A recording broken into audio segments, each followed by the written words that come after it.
And good morning, Hoosier Nation, and welcome to a very aggravating, frustrating, let's talk about it, let's get over it edition of Hoosier Morning After. This is Hoosier Morning After Auburn. Your Indiana Hoosiers 2 nights ago go on to lose to Auburn in very frustrating fashion, 104-76, to take IU to a 7-2 in the season. So not a bad record there. Still obviously sitting 2-0 in the Big Ten. A game that got us very excited to start. A 22-10 start, making 4 threes.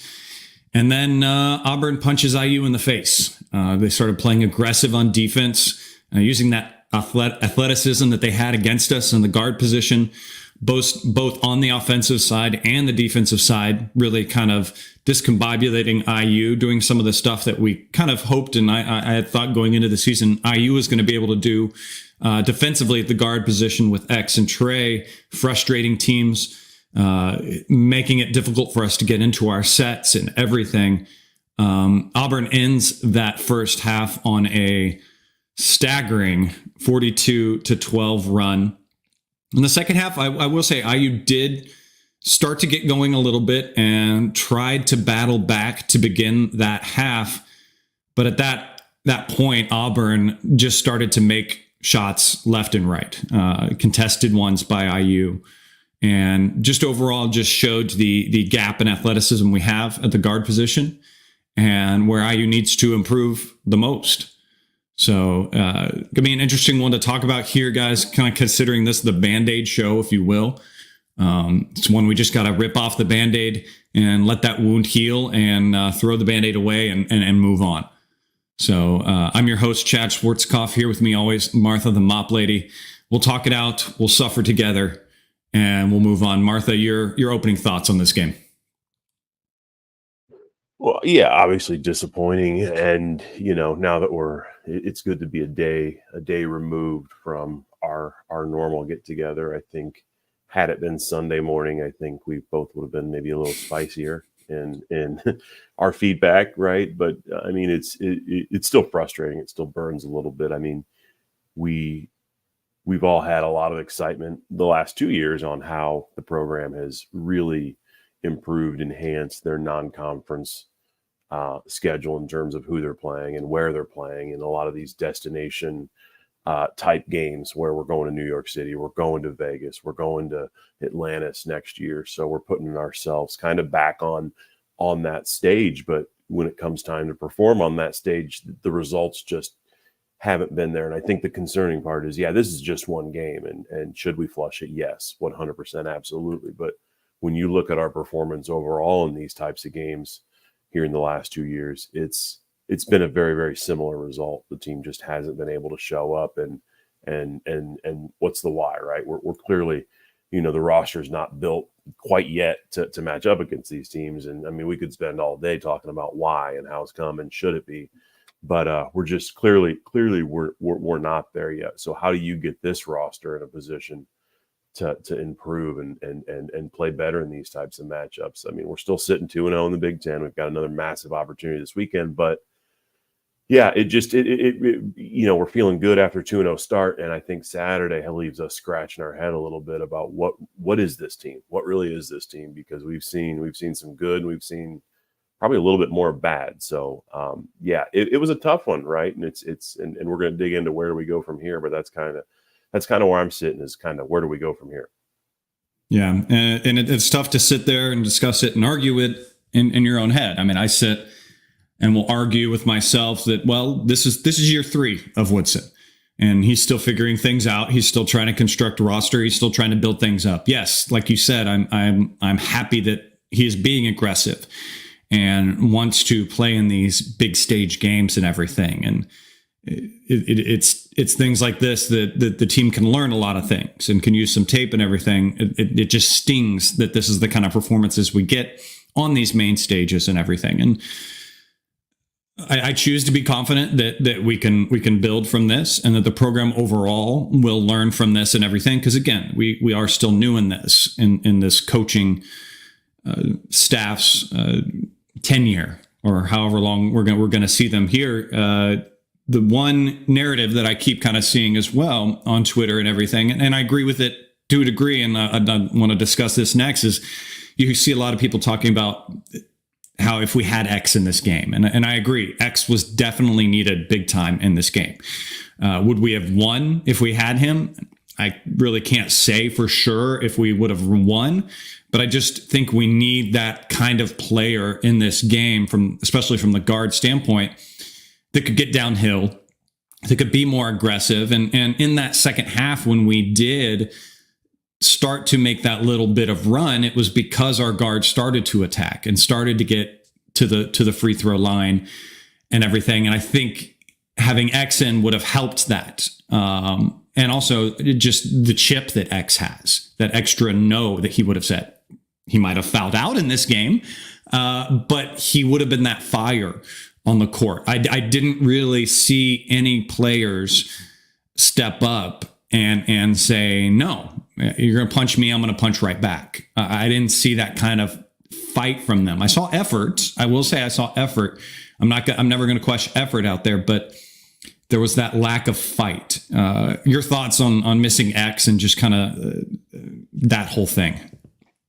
Yeah, I think X, obviously, not having him certainly had an impact on the game. Do I think it had an impact that would have changed the result? No. I think I think they were still Auburn across the board. I think was still too long, too athletic. I think they play in a little in a different gear that this group hasn't been able to find consistently yet. I mean, when we get smacked around and punched in the face, the way we react is I don't think we have that yet. So would he have been able to allow us to tread water maybe a little bit longer, or yes, but I don't think I think to me, it's still the bigger question is, I think we're still missing a piece on the perimeter. And, my big question, again, this is something we could get into for days, but why wasn't there more of a look? And, I know we had a couple guys visit over the off season, and, why didn't we try to add one more piece on the perimeter? A guy that can go get his own. And, I think, but again, you even look at our bigs, we got pushed around down low a little bit on Saturday. So their length across the board really disturbed us. And when we meet a team that has that type of length, that type of toughness across the board, this team hasn't learned how to play against those teams yet. So would X have made a difference? Certainly. His experience, his ability to score, his toughness, you mentioned that, right? He's got that little bit of dog in him that we've been begging for to have consistently across the board that we see in some of these teams we're facing. So I certainly think he would have helped there. But at the end, I think Auburn was just too much, and there was too much across the board that it wouldn't have changed the result. Yeah, and Tony mentions in the chat there, it's a team, meaning IU, that has the talent to beat most opponents it will face and will win a decent share of those games, but it faces a long, athletic, deep team. It's a margin for error is non-existent. And that's right. I mean, this type of Auburn team, just like similarly to UConn, is this IU program's kryptonite. And to not mean to look too much into stats that I had set aside looking forward, but IU averages this season 74 points. And in this game, we scored 76. So the offense was close there to average of what we do.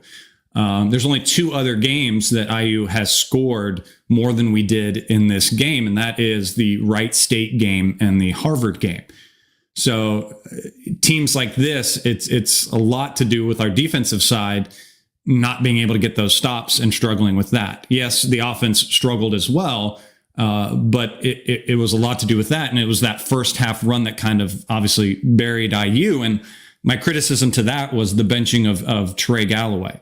Trey Galloway had 2 fouls and sat at about the 8-minute mark. IU was still up by 6, I believe, when he was put on the bench. And I think that is a huge, huge, huge fumble by this coaching staff to not realize that as the game started to get away.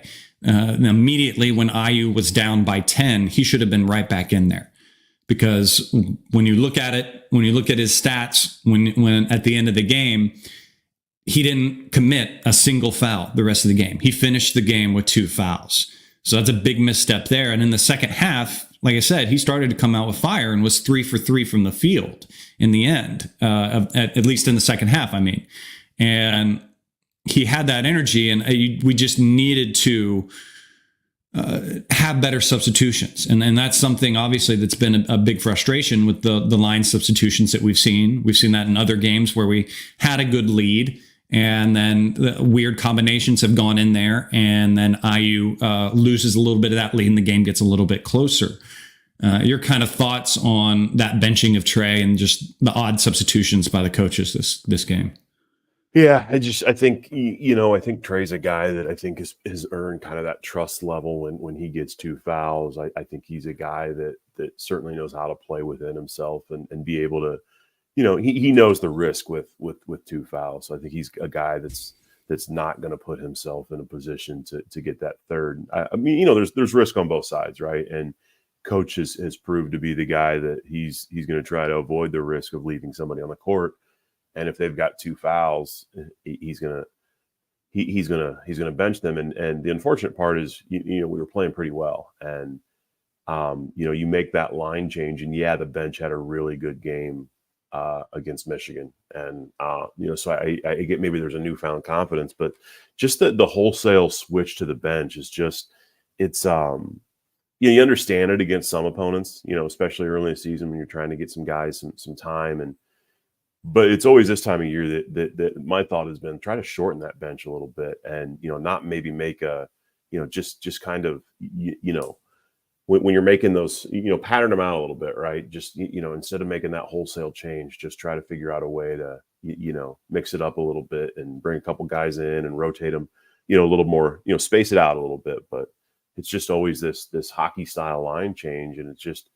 And the thing you can point to on Saturdays, it was just the timing was just exactly when Auburn went on the run, and the game was essentially over then. I mean, we came out in the second half with a little bit of fight, but man, we went to our bench and Auburn punched us, and we had no response. And I think their bench outscored us by a considerable amount. I don't have the stat in front of me, but when your bench doesn't bring anything, and it was nice to start off good from the perimeter, but that died quickly. And then, what is your answer going to be? Your bench isn't responding. And that's where Indiana has to figure out what a different direction. And part of it, I think, needs to be the way the substitutions happen, right? If you can't consistently rely on your bench, then you can't go to them against an opponent like this, as a wholesale line change. So something I think we need to figure out. Yeah, the bench points separation, Auburn had 40. Again, not surprising, as they are a team that tends to go on about a 10-man rotation and really spreads out the minutes. That's just kind of how they play. To IU's 21. So honestly, Martha, not terrible by the bench per se. That's carried a lot by Anthony Walker, that had a decent game. And honestly, I thought he deserved a little bit more run in the second half. There was just kind of, when we were searching for that leadership from this team, I think his contributions could have been seen a little bit more to find that. And I think, to your argument with that substitution, I think it can be just as simple as keeping at least Malik and or Ware in there with that bench will help that considerably. I think it's when we go fully to Sparks and Anthony that we struggle to find that drop off, because we at least need those 2 guys to be that solid rock in the paint to be able to go to and get points when the rest of the team that's out there is bench and is trying to figure out who of the bench is going to be hot for that game. That's kind of the way I would hope the coaching staff can approach that.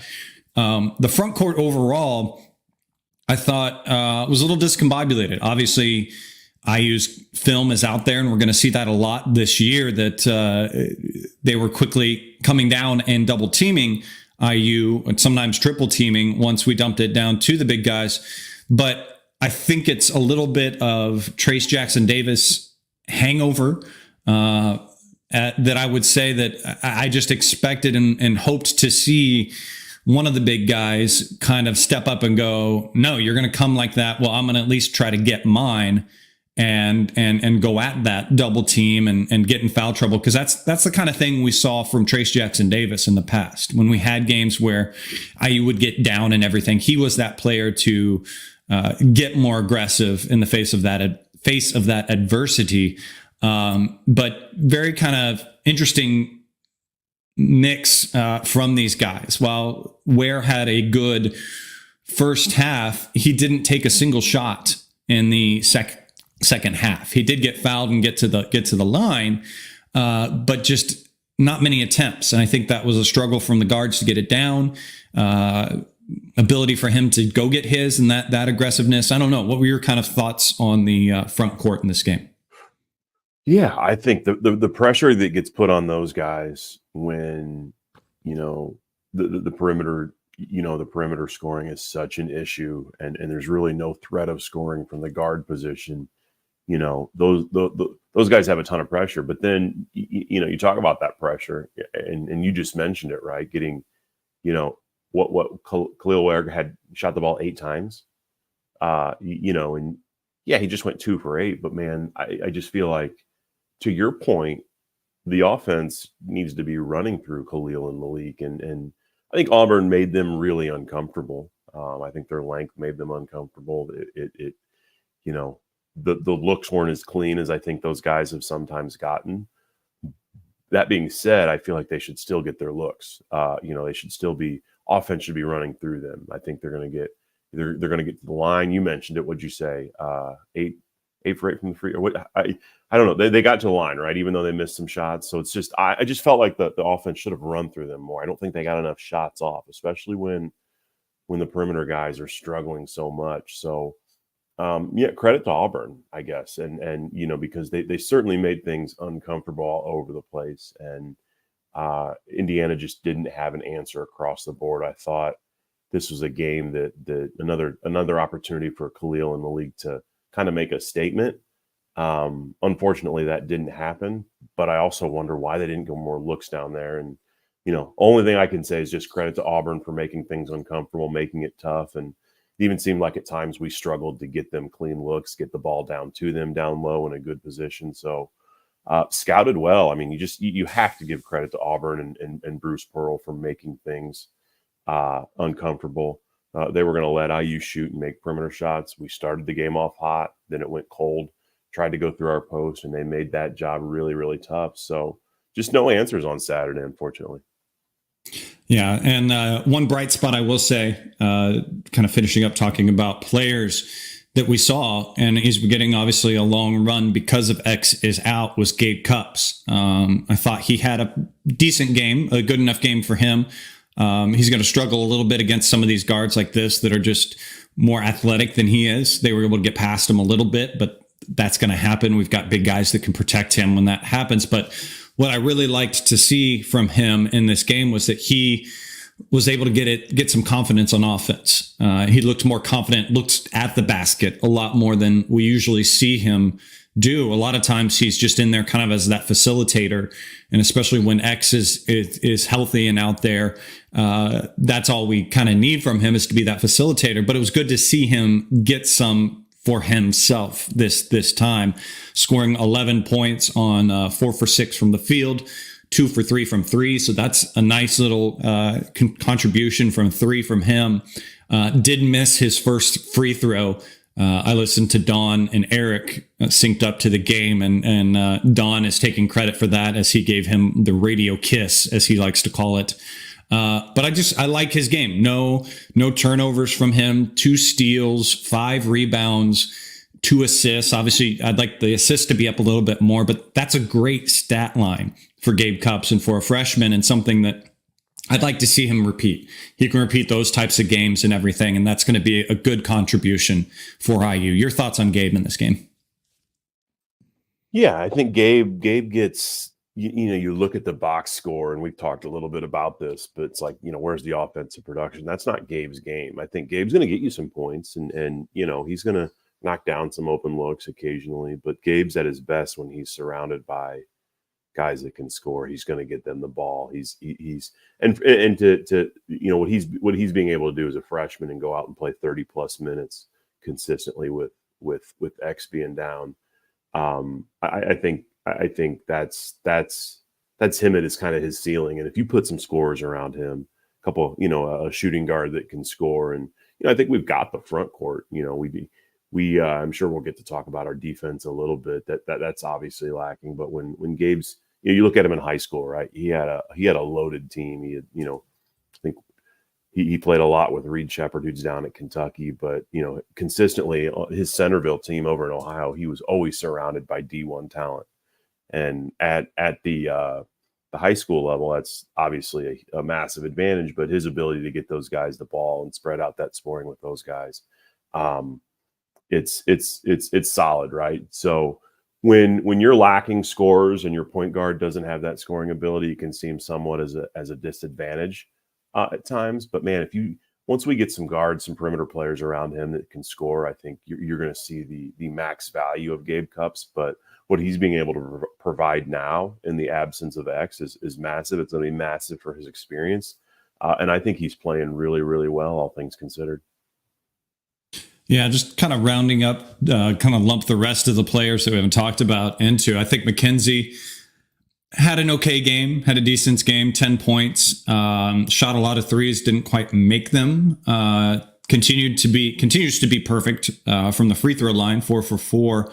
Had that call where he got elbowed in the face, and yeah, that is frustrating. And he, at least, I liked the aggressiveness that he was playing. And IU fans, I hate to say it, that was a foul on McKenzie. I know he got elbowed in the face, but McKenzie fouled first by getting in the cylinder of the Auburn player. So that's the first whistle. And then anything that happens after that, obviously, if that elbow was egregious or a little more intentional than it was, then you would maybe call something beyond that, but that's not going to be. But that may have been a little bit of tipping hat to, I think IU kind of backed off a little bit more defensively. So that might have been part of the lack of defensive aggressiveness. I feel like it was tough for the guys to find where the foul calling was going to be in this game.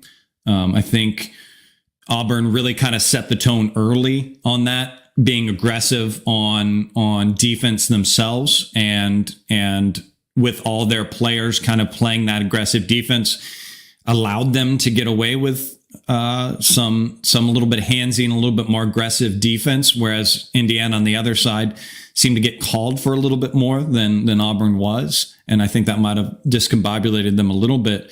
But again, like what McKenzie did, CJ, I think, struggled in this game. Caleb had some good things. Peyton as well. What are your thoughts? Anyone else you kind of want to talk about on this roster?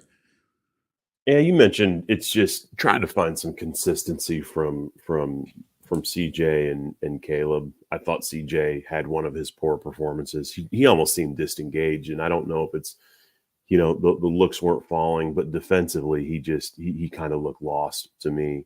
I'd love to get Caleb going a little bit more too, get him on some action to the hoop. And so it was frustrating. Those two guys had, I thought, really solid games last time out against Michigan.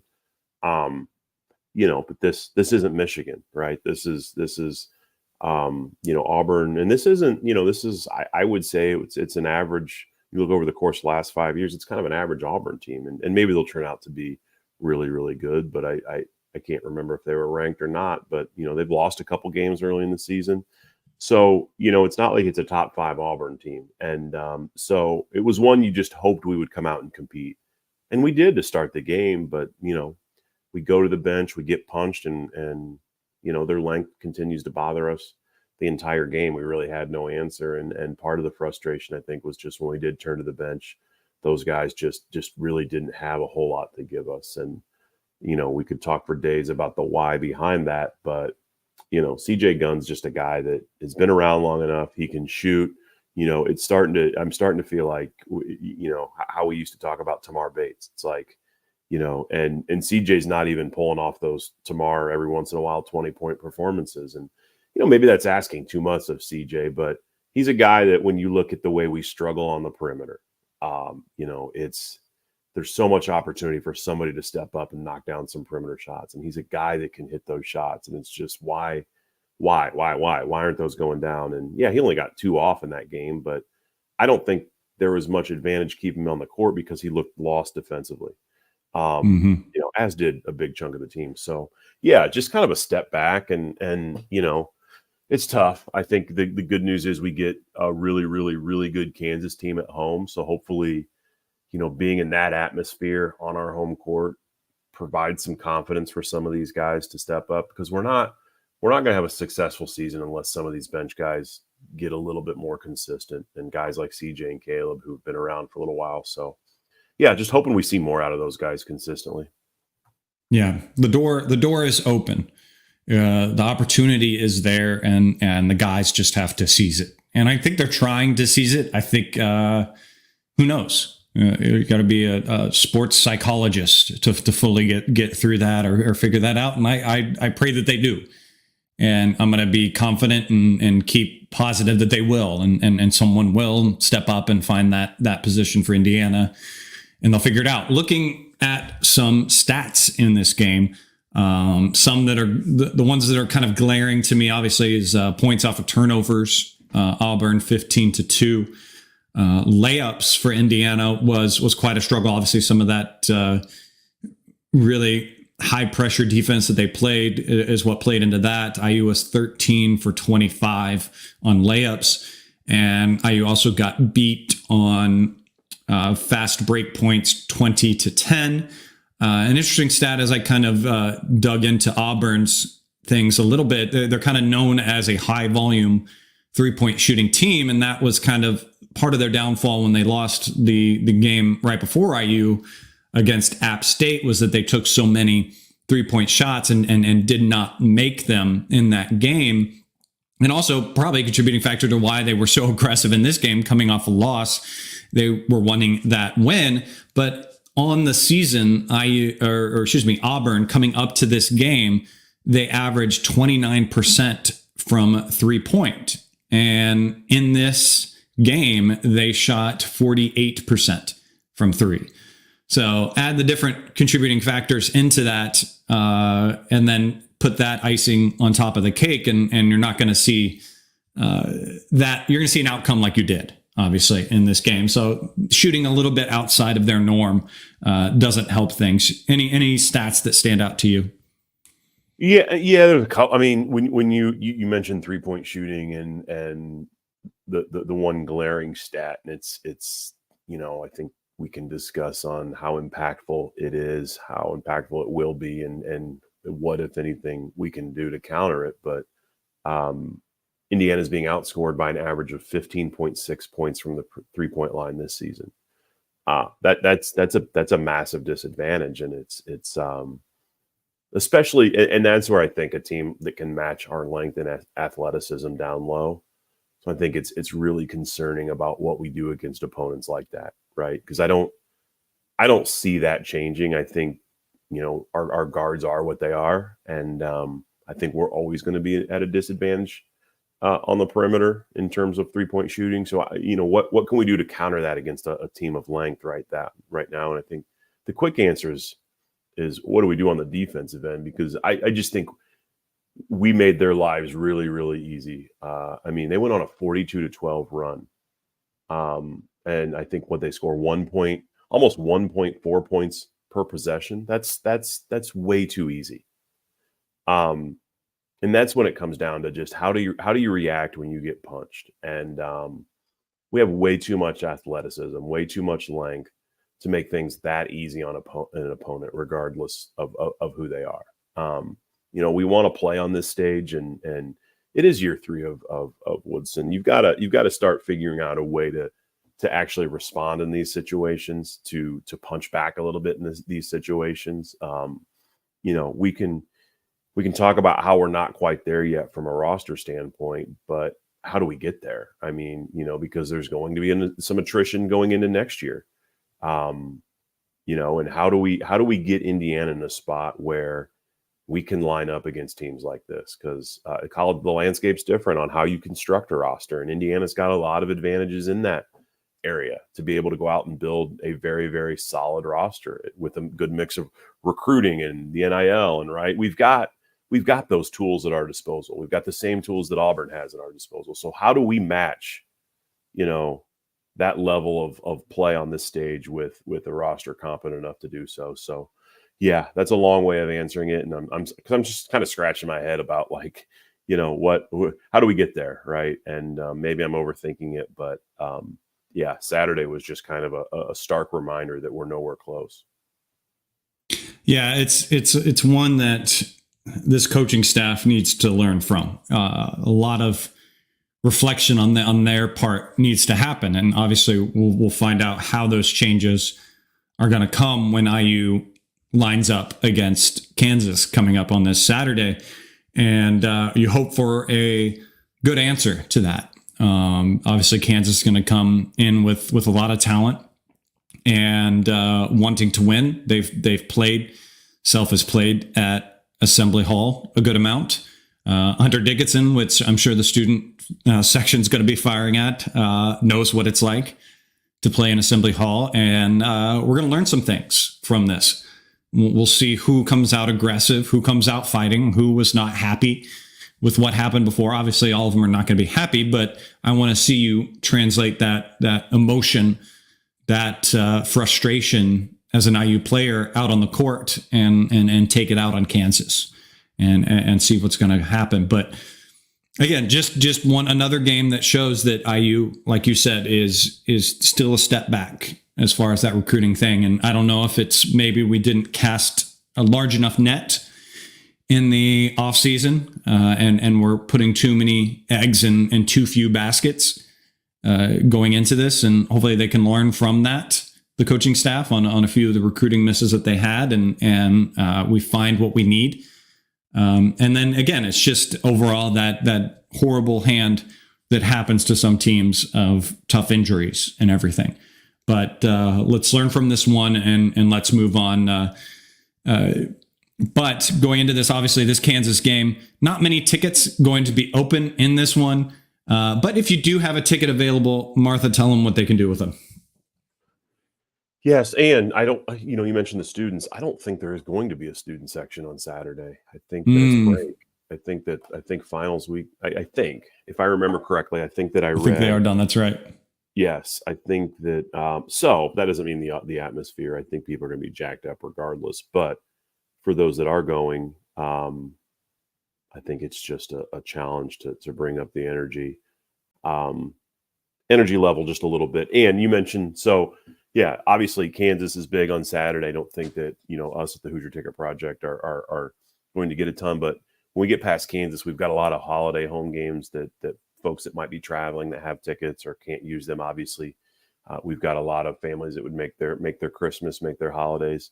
If that's something that you do have and would be willing, HoosierTicketProject.org, the request button right up there, is a way for you to donate those tickets. We'll find a home for them and share their story with you. And it's always good to see those smiling faces, get to see Assembly Hall for the first time, especially over the holidays. So, yeah, good stuff. Thank you.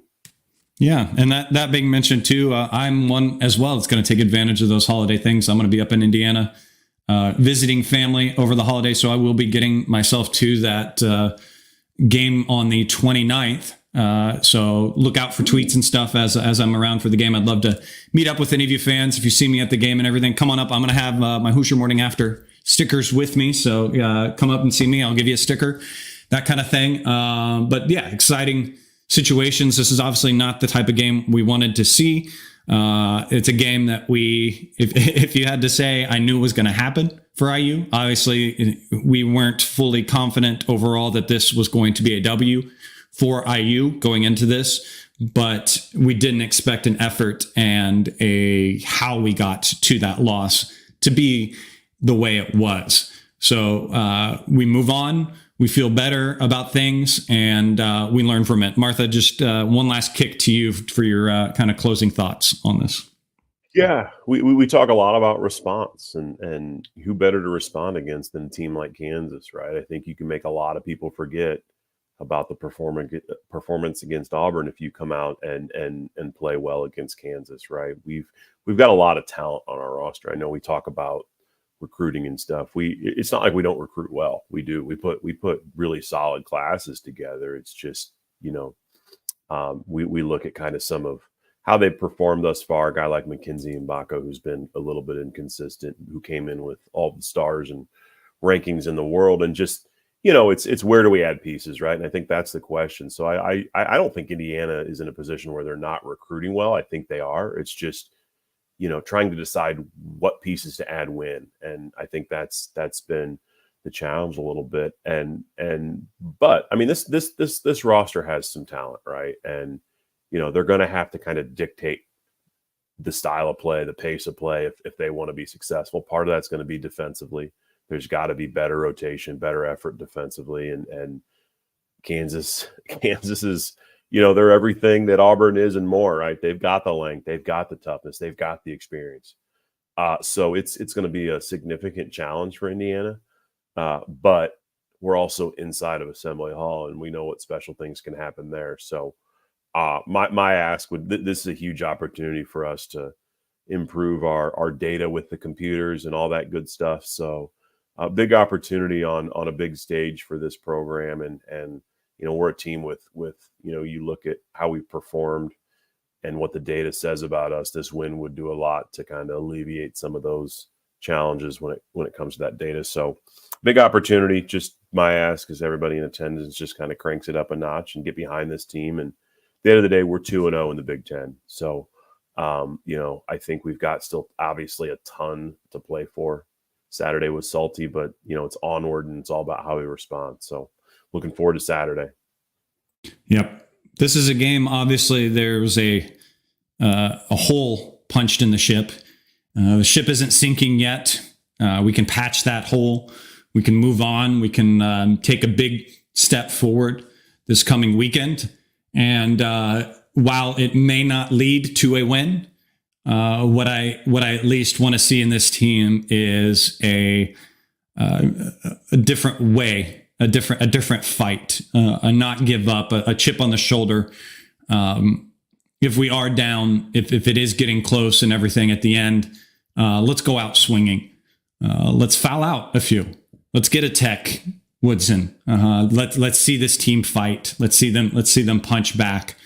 And I think they will. I think we do have the weapons to figure this out and move forward in a good way. And again, we're 2-0 in the Big Ten. We've got a long Big Ten schedule ahead of us. A lot of teams have struggled in the Big Ten, and it's going to be a wild one. It's going to be ups and downs, and we'll be here with you to suffer through it as always. So thank you for being with us here on Hoosier Morning After. Special thanks again to those that I see in the live chat on YouTube. Thank you for being here. You guys are great to be here. Nick, Jen, Tony, Michelle, Scott. Thank you guys. If you want to be here joining those folks live in the chat, go to youtube.com/Hoosier Morning After and subscribe.